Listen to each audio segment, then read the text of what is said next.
네, 여기는 의정부역 지역주택조합 사업 현장입니다. 요즘 전국적으로 문제가 되고 있는 지주택에 대해서 대통령이 직접 나서서 문제를 지적하였고, 정부와 국회는 제도 도입 45년 만에 전면 개선을 예고했습니다. 이번 방송에서는 언론 보도 자료 중 지주택 분쟁에 대한 대법원 판례와 지역주택조합 성공과 실패 사례를 살펴보고 성공한 포인트는 무엇인지 분석해보겠습니다. 더불어 수년째 표류 중인 지역주택 중 의정부역 지주택조합 추진 현장의 회생 드라마를 자세히 소개해드리겠습니다. 변화의 기로에 서 있는 지역주택조합, 스튜디오에서 핵심들만 골라서 살펴보겠습니다. 네, 스튜디오로 넘어왔습니다. 이번 방송에서는 전반부는 언론 기사를 토대로 지역주택조합 실패 사례 및 성공 사례를 말씀드리고, 후반부에는 전문가를 모시고 알면 돈이 되는 정보를 알려드리겠습니다. 알면 황금알이 되고 모르면 쪽박을 차게 되는 지역주택조합 가입. 지금부터 알아보겠습니다.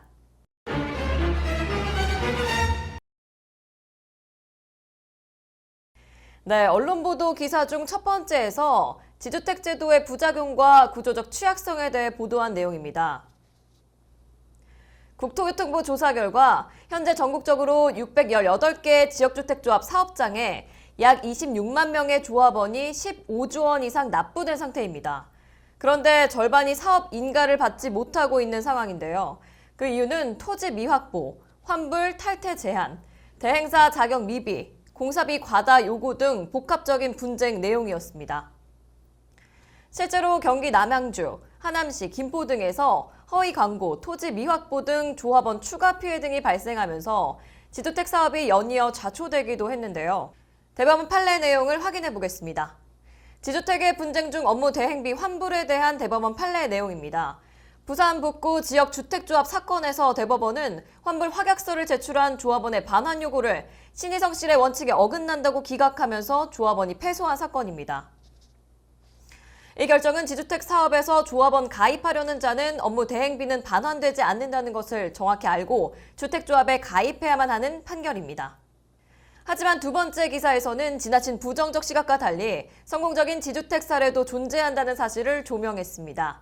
특히 최근에는 인허가를 먼저 받고 조합원을 모집하는 전략을 통해 가시적인 성과를 이뤄낸 사례들입니다. 서울 동작구의 상도동과 사당동 일대, 광진구 군자동, 강동구 성내동 등의 사업지는 조합원 모집 전에 인허가 절차를 선행했으며 도심 내 우수한 접근성을 기반으로 10%에서 20% 저렴한 분양가를 제시해 실수요자의 관심을 끌고 있습니다. 세 번째 기사로는 무너진 신뢰를 회복하고 성공적으로 사업을 하고 있는 내용입니다. 신뢰 회복 후 모든 조합원들이 한 마음으로 협조해 성공한 사례입니다. 토지 선확보, 조합원 후 모집 전략을 따르는 조합의 성공 사례인 것입니다. 경기 파주 운정역 인근과 오남역 주변에서 이러한 전략을 채택했습니다. 조합원에게 사업 진행 상황을 투명하게 알림으로써 신뢰가 회복된 것입니다.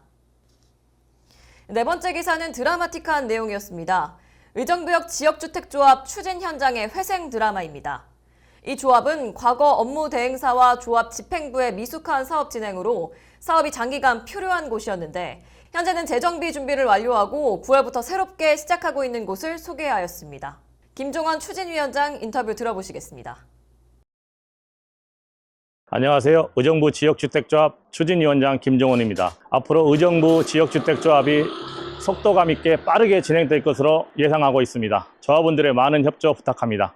우리 조합은 2018년 시작하여 여러 번 추진위원장이 교체되면서 조합 간의 불신으로 사업이 중단될 위기에 왔습니다. 그동안 준비를 많이 하였기 때문에 이제부터는 사업의 진행에 문제가 없습니다. 앞으로 우리 조합원들의 민원을 적극 반영하여 모든 과정을 투명하게 공개하겠습니다. 그리고 앞으로는 어떤 경우에라도 우리 조합원들에게 피해가 발생되지 않도록 하겠습니다. 무엇보다 경험이 풍부한 업무 대행사와 다시 출발했으니까요. 9월 27일 임시총회가 끝나면 우리 사업에 상당한 추진력이 붙을 것으로 예상하고 있습니다. 감사합니다. 네, 의정부역 지주택까지 4개 기사를 종합적으로 지역주택조합에 대해 정리해보면 이렇습니다. 첫 번째는 기존에는 구조적 취약성으로 인한 분쟁들이 많았는데 그 피해는 고스란히 조합원 몫이었다는 점이고요. 둘째는 실수요자 중심의 전략적인 운영 조합은 충분히 성공 가능성이 존재한다는 점입니다. 셋째는 토지 선확보, 조합원 후 모집과 투명한 운영이 성공의 열쇠라는 점이었고요. 네 번째는 지지부진한 사업지가 회생의 기회를 얻으려면 제도 개선도 중요하지만 조합 업무를 대행하는 업무 대행사의 지속 가능한 사업계획과 투명한 운영이 필수라는 점이었습니다. 네, 지역주택조합 관련해서 전문가 의견도 함께 들어보겠습니다.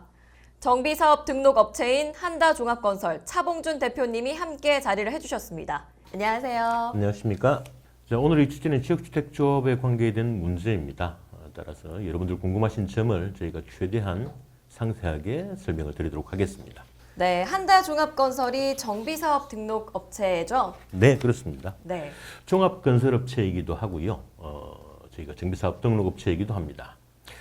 저희 회사는 2003년도에 우리 도정법이 생긴 이후에 사업을 시작했었고 2006년도에 주식회사 로아스로 정비사업을 시작했습니다. 또 로아스 하우징, 주식회사 리더스 도시정비 등을 거쳐서 정비사업업체로서 일을 많이 했었고요. 네. 2021년도에 저희가 디벨로퍼로서의 역량을 좀 더 강화하고 종합건설회사로 새롭게 출발을 하게 되었습니다. 그동안 저희 회사는 약 한 100여 개소가 넘는 조합 업무들을 현재 추진을 해오고 있습니다. 네. 현재 조합 업무를 추진하고 있는 곳, 즉 조합 설립인가가 된 곳은 한 60여 개소 정도가 되고요. 조합 설립을 진행하고 있는 곳, 약 한 20곳, 또 조합을 만들기 위해서 사전 업무를 진행하고 있는 곳이 약 한 30여 개소 정도가 있습니다. 네. 더불어서 저희 회사는 기존의 업무에서 좀 업무의 범위나 또 업무의 양이 너무 많다 보니까 네. MIENC라고 하는 자회사를 이번에 다시 설립을 했습니다. 따라서 한다와 MIENC의 업무 범위를 좀 나누어서 각각의 전문적인 분야를 좀 더 충족을 시키고자 하고 있습니다. 기본적으로 저희가 행정이라든지 기술이라든지 또 업무, 법무, 설계 관리 등 여러 가지 부분은 한다에서 기본적인 역량이 있기 때문에 종합적으로 관리를 하게 되고 MIENC는 각각의 그 업무에 맞는 범위들을 현재 진행을 해 나가고 있습니다. 네, 그럼 대표님과 함께 지역주택조합에 대해서 자세히 알아보겠습니다. 대표님, 원수에게 권하는 지주택이란 말 들어보신 적 있으신가요? 당연히 들어봤습니다. 그리고 지역주택조합, 즉 지주택은 알면 황금알, 또 모르면 쪽박이라고 하는 말도 있죠. 지주택이 그만큼 어렵다는 이야기가 되겠죠. 아, 맞습니다. 그래서 많은 분들이 더욱더 전문가분의 의견을 좀 궁금해 하시는 것 같은데요. 그래서 지금부터 저희가 한번 자세히 알아보겠습니다. 먼저 지주택 가입 비용부터 좀 질문을 드려볼까 하는데요. 조합 아파트는 일반 아파트에 비해서 비용이 저렴하다는 말이 사실인가요? 원론적으로는 사실입니다. 네. 또 청약 통장과는 무관한 네. 그런 장점들도 분명히 존재를 하죠. 조합원들이 모여서 자기의 토지를 사고 또 거기에 필요한 아파트의 건설비를 들여서 아파트를 짓고 네. 그걸 나누어 가지다 보니까 사업 이익을 남들한테 돌려줄 필요가 없죠. 조합원들께서 나누어 가지시기 때문에 실제로 다른 정비 사업 또 아파트 건설 사업에 비해서 비용이 저렴한 구조입니다. 계산적으로만 말씀드리자고 그러면 통상적으로 한 30% 정도는 저렴한 아파트를 받을 수 있다고 생각하시면 될 겁니다. 네. 서울 지역의 경우에는 한 20% 정도 일반적인 예라고 보시면 될 겁니다. 근데 문제는 원론적으로 이렇게 저렴하게 아파트를 공급받을 수 있지만은 어떤 경우로든지 사업이 지연됨으로 인해서 실질적으로는 혜택을 못 받는 경우들, 또 어려움에 처하는 경우들이 많은 것도 사실입니다.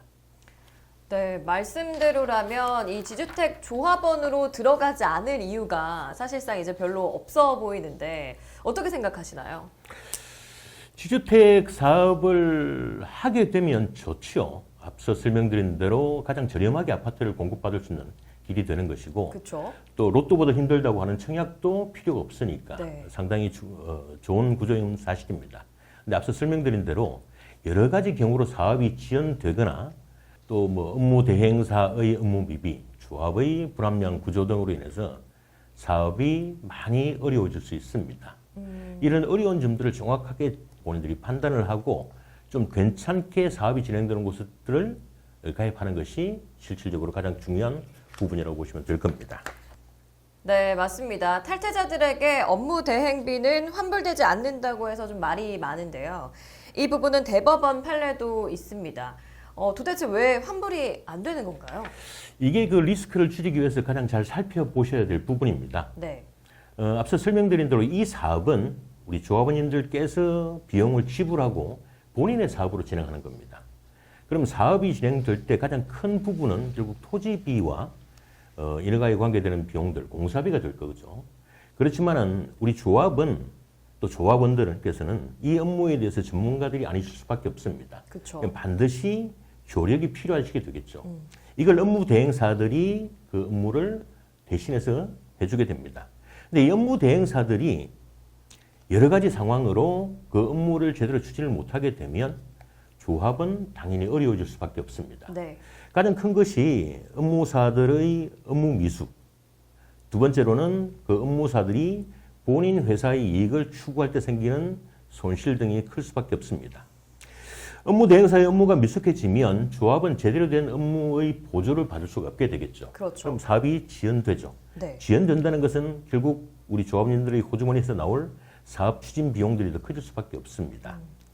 또 두 번째로는 업무 대행사들이 본인 회사의 이익을 추구하기 위해서 현장을 너무나도 잘 알고 있죠. 그 회사들은. 네. 그러면 특정 부분의 토지를 본인 회사가 취득을 하고 그 토지비들을 과다하게 부풀려서 그 피해가 조합원들께 돌아갈 수 있다는 것도 큰 문제입니다. 네.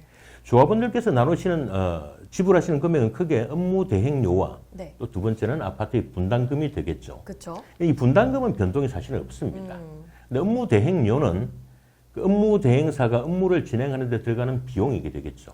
그렇기 때문에 업무가 일단 진행이 되면 업무 대행사는 그 업무 대행료로 업무를 진행하게 되는 것이고 내가 중간에 탈퇴를 하더라도 그간 진행되었던 업무 대행료는 물 수밖에 없는 구조. 그게 어떻게 보면 조합원들께서 억울해하실 수도 있는 부분이라고 봅니다. 그렇네요. 이야기를 들어보니까 이 환불을 받는다는 건 좀 쉽지 않아 보이긴 합니다. 그러면 지주택 조합원에 가입을 하려고 할 때 구체적으로 어떤 것들을 짚어보면 도움이 될까요? 앞서 설명을 좀 드렸습니다. 한 세 가지 정도를 보시면 될 겁니다. 첫 네. 번째는 그 조합에서 사업에 필요한 토지의 확보를 얼마나 했는지를 일단 우선적으로 따지셔야 됩니다. 네. 지역주택조합이 저처하는 가장 큰 이유는 결국 토지를 확보하지 못해서일 경우가 많습니다. 두 번째는 결국 업무 대행사의 업무에 대한 숙련도라든지 규모 이것은 결국 가입을 하면서 최초에 맞닥뜨리게 되는 업무 대행사를 자세히 살펴봄으로 인해서 확인하실 수가 있습니다.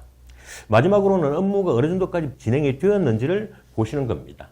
뭐 심의를 진행했다든지 네. 또는 인허가를 받았다든지 또는 조합원의 숫자가 어느 정도 확보가 되어 있다든지 이런 상황을 다 보시고 여러분들께서 정확하게 판단을 하는 것이 결국 여러분들의 피해를 줄일 수 있는 가장 핵심적인 내용이라고 보시면 되겠습니다. 네, 꼼꼼하게 좀 따져서 선택을 해보셔야 될 것 같습니다. 다음은 조합원 분쟁 관련 질문을 드려보려고 합니다. 많은 이유가 있겠지만 대표적인 것이 어떤 게 있나요? 조합원의 분쟁에서 가장 큰 문제는 결국 조합의 투명하지 않은 진행입니다. 네. 인허가의 경우에는 어떤 행정적인 절차가 있기 때문에 조합원들 간에 그렇게 크게 분쟁을 일어나지는 않습니다. 그렇죠. 따라서 조합에서 투명하고 공정하고 또 조합원과의 소통을 원활하게 한다라고 하면 큰 문제 없이 사업을 진행할 수 있을 것으로 보여집니다. 네, 소통이 하지만 정말 어렵긴 하잖아요. 어렵죠. 네, 하지만 모든 지주택들이 분쟁이 있는 것은 분명히 아닐 겁니다. 성공한 지주택도 있지 않겠습니까? 네. 당연히 있을 수밖에 없습니다. 굉장히 다양한 어떤 분들께서 모여서 사업을 진행하게 되는 경우이기 때문에 상당히 어려움이 많습니다.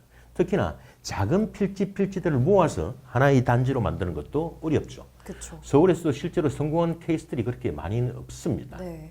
오죽했으면 이 지역주택조합은 검토를 100건을 하면 한 건이 성공하기도 어렵다고 합니다.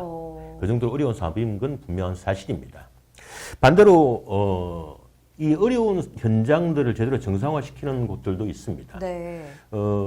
우리가 의정부역 지역주택조합의 경우인데요. 네. 의정부역 지역주택조합은 업무 대행사 그리고 조합의 업무 미숙들이 겹쳐서 상당 시간 사업이 좌초되었던 현장입니다. 맞아요. 2018년도에 시작을 했으니까 좀 어려운 시기이기도 했죠. 다 다행히 바로 그 다음에 맞아요. 아시는 코로나로 인해서 네. 뭐 어떤 업무를 진행하기 어려웠던 것도 사실입니다. 약 한 7년 정도 업무가 멈춰 있었죠. 그렇죠. 올 초에 이 지역주택조합의 추진하시는 분들께서 저희 회사를 방문하셨습니다. 방문하셔서 이 지역주택조합을 좀 제대로 정상화시키기 위해서 우리 한다가 업무에 참여해 줄 수 없느냐는 이야기를 해 주셨죠. 네. 저희도 바로 결정하지는 못했습니다. 지역주택조합이 워낙 어렵다는 것을 알고 있었고 또 한번 좌초되는 현장이라고 하는 것이 분명히 어딘가에는 문제가 있기 때문에 그렇습니다. 어쨌든 저희가 업무를 진행하기로 마음을 먹고 네. 올 7월 정도까지 8월 정도까지 됐겠네요. 8월 정도까지 그동안 한 7년 동안 멈춰서 있던 현장의 모든 부분을 다시 재검토를 했습니다. 네. 뭐 행정적인 것들 또는 또 조합의 어떤 금융적인 부분들, 조합의 자금적인 부분들, 또 인허가의 부분들 모든 부분을 새로 상세하게 하나하나 다 검증을 했습니다. 그 기간 동안 의정부 시청의 감사도 있었고요. 그 감사의 내용들도 저희가 하나하나 모든 자료를 다 찾아내서 맞추었습니다. 맞추고 드디어 9월 달에는 조합을 본격적으로 진행을 하기 위해서 네. 총회를 준비하고 있습니다. 이렇듯 멈춰 있고 어려웠던 현장이더라도 원칙과 법규에 맞게끔 네. 또 조합의 집행부가 새로운 마음으로 일을 시작한다는 자세만 있다라고 하면 새롭게 시작을 하고 빠르게 사업을 마칠 수도 있을 것으로 보여집니다. 이런 현장들이 네. 아마도 새로운 성공 사례로 그렇게 보여질 거라고 생각합니다. 그렇네요. 이 의정부역 지역주택조합은 아무래도 위치도 좋다 보니까 인기가 좀 높을 것 같은데 앞으로 어떻게 진행될지 간단히 또 소개해 주실 수 있으실까요? 이 지역의 위치는 네. 상당히 좋습니다.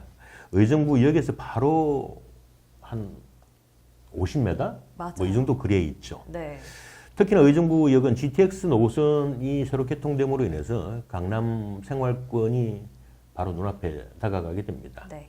불과 얼마 전에 서울 지역에서 분양했던 광운리 역세권 개발 계획, 그 아이파크도 마찬가지로 GTX 노선이기 때문에 상당 부분 흥행에 성공했던 것은 사실입니다. 네. 자, 이렇게 위치적으로 또 의정부에서 실질적으로 개발하고자 하는 위치인 것도 장점이 되겠지만은 앞으로 이 위치에 저희는 9월 달에 바로 총회를 앞두고 있습니다. 9월 27일로 저희가 생각을 하고 있습니다. 이 총회를 통해서 조합은 그동안 멈춰 있었던 현장이기 때문에 새로운 협력업체들을 선정하셔야 됩니다. 즉 업무 대행사도 새롭게 선정을 해야 되고요. 또 하나 우리 토지의 매수 작업을 도와줄 업체들도 선정을 해야 됩니다. 네. 또 조합의 집행부로서도 새롭게 출발한다는 점을 우리 조합원님들께 알려야 되겠죠. 그렇게 하고 또 그동안 문제가 많았던 부분, 그런 부분들을 조합원들께 충분히 설명을 드리고 앞으로 새롭게 시작한다는 것을 알려서 사업을 본격적으로 시작을 해나갈 예정입니다. 네. 기대가 됩니다. 네, 이어서 추가적인 질문 드려보도록 하겠습니다. 대표님, 토지 미확보 부분에 대해서는 어떻게 생각하시나요? 이 지역주택조합은 대한민국에서 아파트 사업을 하는 정비사업이라고 하는 개발 사업들 중에서 가장 높은 비율의 토지 확보를 강제하고 있습니다. 네. 최고의 경우에는 95% 이상이죠. 근데 저희가 조합을 설립하기 위해서는 80% 이상의 토기가 있으면 됩니다. 나머지는 우리가 사업 시행인가, 사업 허가를 받기 전까지를 확보하면 되는 것이고, 네. 나머지 최소 5%. 이것도 뭐 어떤 조건이 붙게는 됩니다. 장기적으로 토지를 소유하고 계시는 분들은 소위 말하는 알박기라고 취급을 받지 않기 때문에 네네. 그런 분들이 아닐 경우는 저희가 95%의 동의가 마치고 나면 나머지 5% 정도는 매도 청구권이라는 것을 주장할 수 있게 되는 것이고 네. 그런 부분들을 통해서 토지를 확보하게 됩니다. 그런데 현재 이 이재명 정권이 출발하고 지역주택조합에 대한 문제를 논의하는 과정에서 재미있는 일이 하나 발생했습니다. 오. 일반적인 정비사업과 마찬가지로 토지의 소유권에 대한 내용, 즉 매도 청구를 할 수 있는 권리 비율을 좀 높여주는 것이 지금 문제가 되고 있는 지역주택조합의 여러 가지 내용들을 정리할 수 있는 길이라고 또 생각을 하는 사람들이 많이 생겼습니다. 그렇게 된다라고 하면 토지 소유권을 확보하지 못해서 지지부진하거나 좀 어려웠던 현장들도 네. 상당 부분 구제가 받을 수 있을 것으로 보여집니다.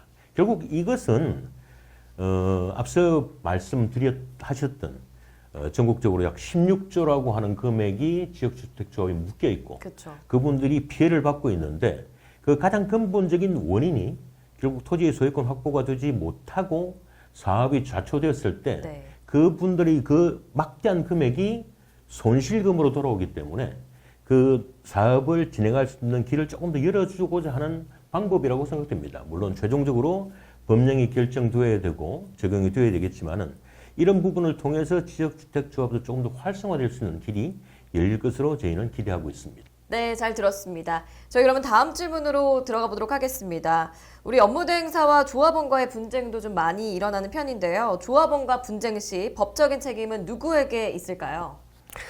이 업무대행사의 책임 범위는 대부분 판례에도 정확하게 나와 있죠. 네. 기본적으로 업무대행사라고 하는 것은 조합원의 업무를 대신해서 하는 업체입니다. 그렇죠. 업무대행사는 조합으로부터 실질적으로 사업 업무를 위탁받은 것이므로 사업 전반에 대한 책임이 분명히 있습니다. 즉 위탁받은 업무대행사는 자신의 모든 행정과 행위에 대해서 책임을 질 수밖에 없는 것입니다.